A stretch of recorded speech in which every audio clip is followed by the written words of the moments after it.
Hey, this is Artie Astor from B Sharp and C. So the next song is going to be Sirens of Blood and Water. That's the one that I'm going to do the next song from the Beyond the Matrix concert. No, Beyond the Matrix concert. My God, the Symphonic Synergy concert.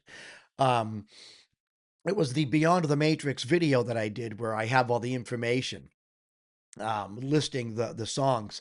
This is featuring Charlotte Vessels and MYRKUR. So I don't know um, exactly who they are. I will say this. I started reacting to it. I went about 2 minutes into the song and then realized my volume was off. So this is a semi cold reaction. So I'm going back. I'm starting over. I want to be transparent. So I already listened to a couple seconds of the song.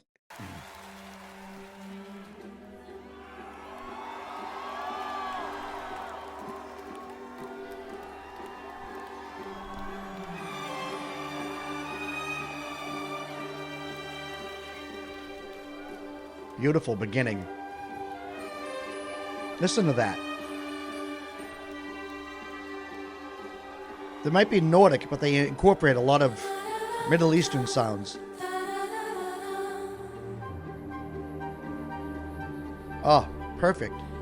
Perfect.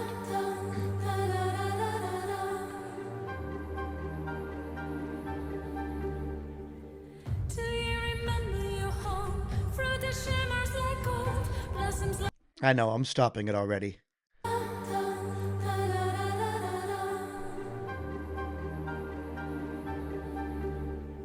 See, they didn't do the nah, nah, the last two on the second time around. They left it out.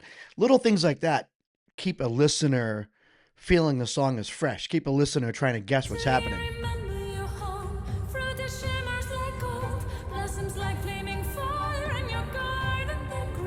They did it there.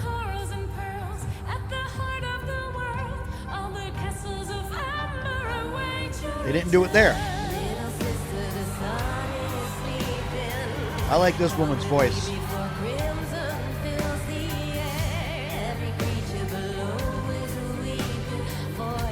feel that snare on 2 and 4? Ooh, this is nice.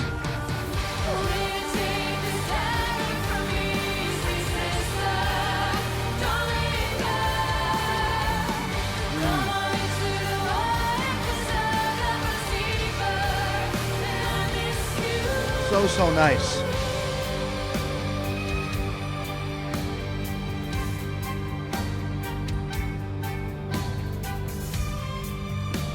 And it's weird. Nah, nah, nah, nah, nah, nah, nah, nah. You expect it to go somewhere else, but it goes there instead. I don't know if that's the fourth or what, but you expect it to go somewhere else, like the minor third, and it goes to the fourth instead.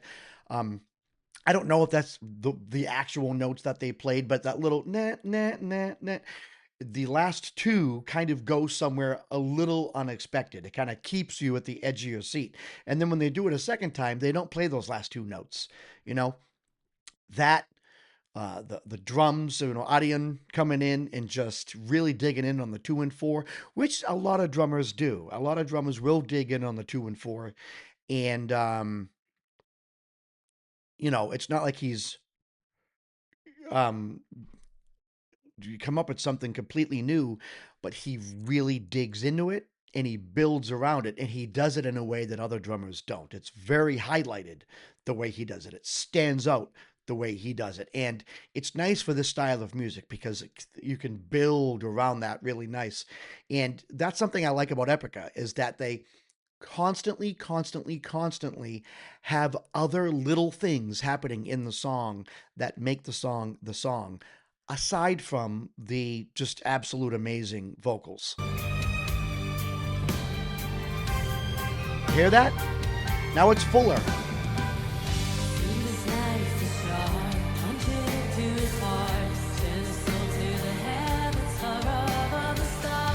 Who is she? She's good.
Oh man.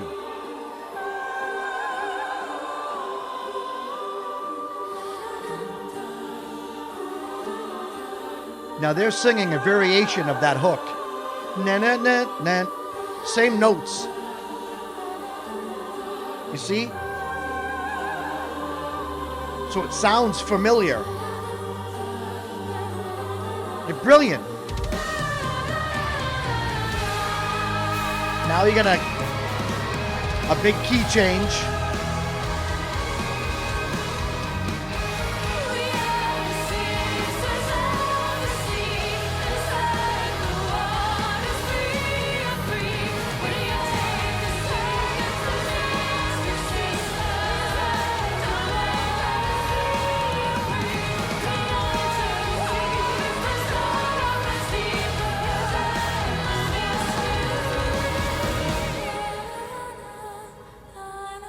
Oh my God, this is.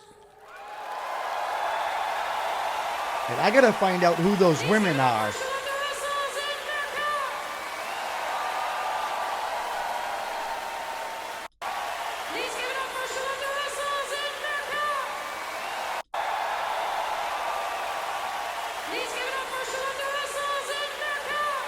MYRKUR. Charlotte Wessels and MYRKUR. Yeah, so that to me was fantastic. And you know, it's something that I think like I'm beginning to realize that I mean, I don't want to take anything away from Simona. I think that she is the face of the band, right? And she has a big responsibility um, to be the voice, the face, and pretty much the emotion of the band. Like the audience pretty much feeds off of what she does on stage, and that's a huge part of it. You know, I liken it to the Doors, even though the Doors was just like a four-piece band. Um, Jim Morrison, although he was completely self-destructive, and he probably didn't know it at the time, or maybe he did know it, but just didn't understand the importance of it, was the face and the voice and the spokesperson, the the the incumbent spokesperson of the band, you know, but by no means was he the music of the band. By no means was he the sound of the band. The songs were written by Robbie Krieger. Raymond Zarek just fleshed it all out on the keyboards, you know. And of course, he had it was Johnny Desmond, the drummer, mixing things up and drumming a little differently. All that being said, when Jim Morrison died, the Doors died. Right now, I'm not saying that if Simona left the band would die. Um, but she pretty much is like the one carrying things on her shoulders in the sense of when she's on stage, all the attention is on her. So I think, and I've seen other videos with them and I've seen other reactors, um, there can be a tendency to focus very much on the vocal aspect of Epica because it is epic vocals. I mean, they're damn good, right? But I'm really beginning to hear now Arian's drumming and how he kind of sets up this platform. He sets up the song to flow really good. And the orchestra flows around it, the vocals flow around it. If the best word is undulating. It's a very undulating type of music. And then of course, you have these beautiful, fantastical, otherworldly, uh, like dreamy, mystical sounds that are happening, and they're notes out of the scale, right? That are played and they're done. They're interlaced throughout the song, but they also touch portions of the vocal melody, right? They're kind of intertwined, but the listener, you almost have to pay attention to realize that some of the notes that are being sung vocally are portions of the hook that's running throughout the song.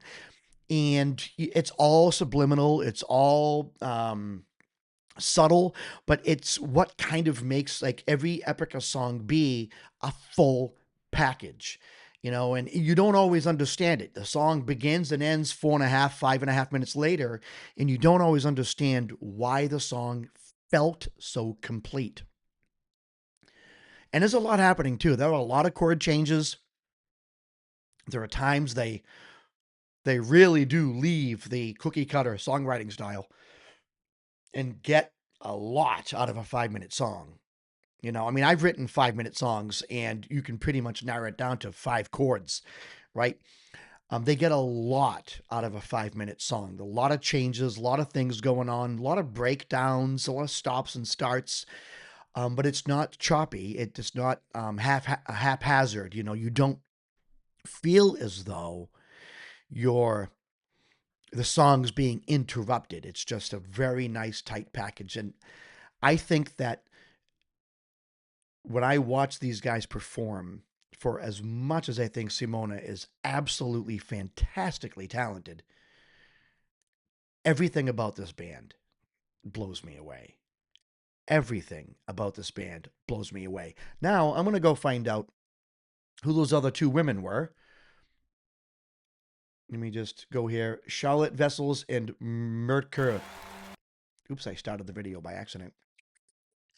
And maybe I'll react to something by Charlotte WESSELS. Let's see. But anyways, let me know what you think. If you have any recommendations, put it in the comments. This is Adi Asta from B Sharp and C.